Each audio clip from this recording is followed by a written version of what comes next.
E aí pessoal, beleza? O Kaique aqui. Como é que vocês estão? Essa semana, como a gente anunciou, a gente vai estar falando de política. Esse tema tão polêmico, né? Que leva as pessoas a perderem a cabeça, às vezes. E que a gente costuma achar que é um lugar onde Deus não deveria estar. A gente vai falar um pouquinho mais sobre isso. Primeiro eu acho que eu mandei o texto errado na primeira imagem. Tá, vamos começar pelo texto de referência pra gente, que tá lá em 1 Samuel, capítulo 8, tá? A versão que eu vou ler aqui é NVI.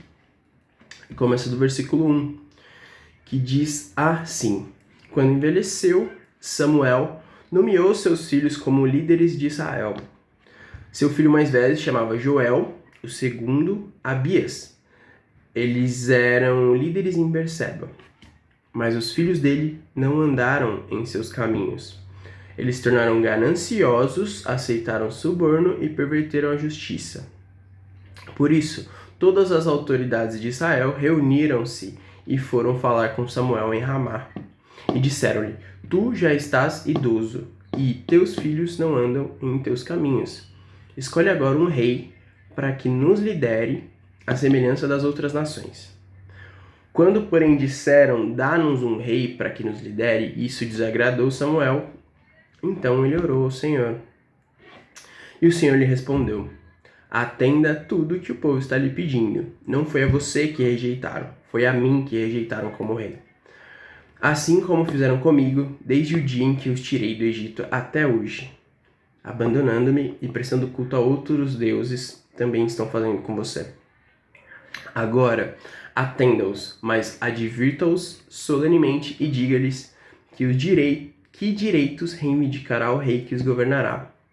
Samuel transmitiu todas as palavras do Senhor ao povo que estava lhe pedindo o rei, dizendo: Isto é o que o rei que reinará sobre vocês reivindicará como seu direito. Ele tomará os filhos de vocês para servi-los em seus carros de guerra e em sua cavalaria, e para correr à frente dos carros de guerra.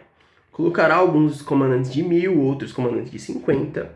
Ele os fará arar as terras dele, fazer a colheita, fabricar armas de guerras e equipamentos para seus carros de guerra. Tomará filhas de vocês para serem perfumistas, cozinheiras e padeiras. Tomará de vocês o melhor das plantações, das vinhas, dos olivais e dará aos criados dele. Tomará 1/10 dos cereais e da colheita das uvas e o dará a seus oficiais e a seus criados. Também tomará de vocês para seu uso particular os servos e as servas, o melhor do gado e dos jumentos, e tomará de vocês 1/10 dos rebanhos. E vocês mesmos se tornarão escravos dele. Naquele dia vocês clamarão por causa do rei que vocês mesmos escolheram, e o Senhor não os ouvirá. Todavia, o povo recusou-se a ouvir Samuel e disseram: Não, queremos ter um rei. Seremos como todas as outras nações. Um rei nos governará e sairá à nossa frente para combater nossas batalhas. A gente consegue ver aqui, né, que Israel ele estava votando, como a gente fazer uma analogia, votando pelos motivos errados, escolhendo um líder pelos motivos errados, não necessariamente pela corrupção. Eles, em nenhum momento, você vê o povo falando: não, putz, Samuel, esse rei aí vai ser meio complicado, né? Vamos pensar um pouquinho mais, vamos falar com Deus, mesmo Deus alertando. Então eles estavam um pouco se preocupando com a corrupção que eles usaram de desculpa para pedir um rei. O que eles queriam mesmo era um líder que atingisse aquilo que eles tinham como vontade própria, como algo do coração deles particular.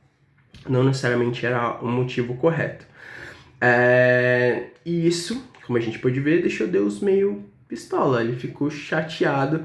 Falou: Samuel, não é você que eles estão rejeitando, é a mim, como eles fizeram desde sempre. E eles vão... avisei tudo de ruim que vai acontecer, e aí, como a gente viu, né, surgiu o imposto de renda. E esse rei aí foi, além de ser corrupto, foi muito doido. Que no caso aqui o primeiro rei de Israel, né, que veio a ser Saul. A gente conhece um pouquinho da história. Quem não conhece está lá em 1 Samuel.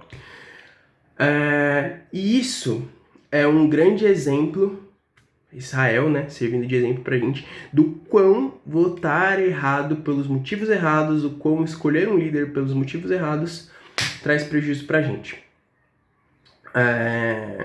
Então vamos falar um pouquinho melhor sobre isso. Primeiro, começando pelo conceito de política. A palavra política é de origem grega e tem a mesma origem da palavra polis, que era cidade-estado. Então, política era a palavra que eles usavam para toda ação relacionada para aquilo que acontecia nas cidades. Ou seja, tudo que o Estado faz tem a ver com política. Tudo que acontece no governo tem a ver com política. É uma decisão política, porque afeta a polis. Beleza? E assim, a gente tem vários históricos, vários casos, várias opiniões diferentes. Pessoas que acham que a igreja não deveria se envolver, pessoas que acham que a igreja deveria se envolver.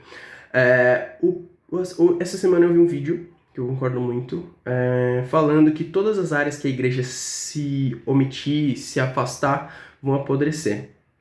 E a política é o maior exemplo disso.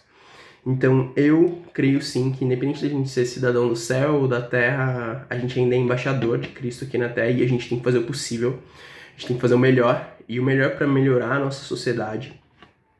Então, política é uma área que a gente tem que se preocupar, é uma área que a gente tem que estar em cima, é uma área que a gente tem que estudar sobre, saber o que está acontecendo, porque faz parte da nossa vida de cristão. Às vezes as decisões políticas atrapalham muito o que a gente faz dentro da igreja. Então, eu acredito que igreja e política tem tudo a ver. Beleza? A Bíblia, ela descreve 3 princípios que um cristão deve fazer em relação à política, tá? A gente vai ler um pouquinho mais versículos, mas a gente vai discutir mais à noite sobre o que aconteceu, reis bons e o que eles fizeram com Israel, reis ruins, o que eles fizeram com Israel, como um líder, como um governante muda totalmente a direção das coisas, tá? O primeiro princípio que a Bíblia deixa claro pra gente sobre política é que a gente deve orar, tá? Orar pelas nossas autoridades. Isso está lá em 1 Timóteo, capítulo 2, versículo 1 e 2, que eu vou ler aqui, que diz assim: em primeiro lugar, peço que sejam feitas súplicas, orações, pedidos e ações de graça a favor de todas as pessoas. Façam isso especialmente a favor daqueles que governam e de todas as autoridades, para que possamos viver uma vida tranquila, cheia de paz, com toda devoção e respeito a Deus. Ou seja, nessa loucura dessa crise aí, eu vi muita gente reclamando porque abriu o comércio, tá? Vai abrir, nossa, insanidade. Eu vi muita gente reclamando porque tá fechado, nossa, ninguém pensa que tá tudo fechando, tá tudo quebrando. Eu vi gente reclamando de todas as coisas possíveis nessa crise, mas eu não lembro de ter ouvido alguém falando que estava orando pelas pessoas que tomam as decisões. E isso é uma hipocrisia incrível, né? Porque isso aqui não tá só na minha Bíblia, né? Tá na Bíblia de vocês também. E a gente tem sim que orar, porque as pessoas que tomam a decisão têm poder para mudar as coisas de uma forma bem mais fácil, e reclamar não vai ajudar em nada, tá? Primeiro aspecto, orar. Segundo aspecto, que é o mais polêmico, protestar. Faz parte da igreja ser a consciência do Estado quando ele está fazendo alguma coisa errada. Isso aconteceu na Bíblia em alguns episódios. Um dos mais conhecidos são as parteiras, que quando o faraó falou, para matar todo filho de hebreu que nasceu homem, elas falaram, não, aí isso aqui, não. E aí passou Moisés, né? Moisés foi lá pro rio e deu no que deu, mas isso aí era um plano de Deus. E o segundo é quando os apóstolos foram proibidos de pregar o evangelho. E aí eles falaram, cara, não vai rolar, a gente precisa pregar. E aí surgiu a célebre frase, né, de que é mais importante obedecer a Deus do que obedecer ao homem. Mas isso é tirado de contexto e muitas vezes é usado como um tipo de rebeldia simples, como o povo de Israel fez, por motivos pessoais. E não é bem assim, protesto é exceção, tá? Não é regra. E o terceiro aspecto, um dos mais negligenciados de todos, é o se preparar para assumir um lugar na política. Porque as coisas só vão mudar quando gente de bem estiver lá, tá? E isso é uma questão muito negligenciada nas igrejas. Ninguém nunca é preparado para se envolver com política. A gente costuma ver nas igrejas que é um lugar sujo, que não quero isso e aquilo. A gente é marginalizado da política e a gente tem que lutar para que isso mude. Tá? A gente tem que se preparar para que pessoas boas estejam tomando as decisões. E isso, com certeza, vai trazer muita coisa boa e muito avanço pro reino de Deus. Tá?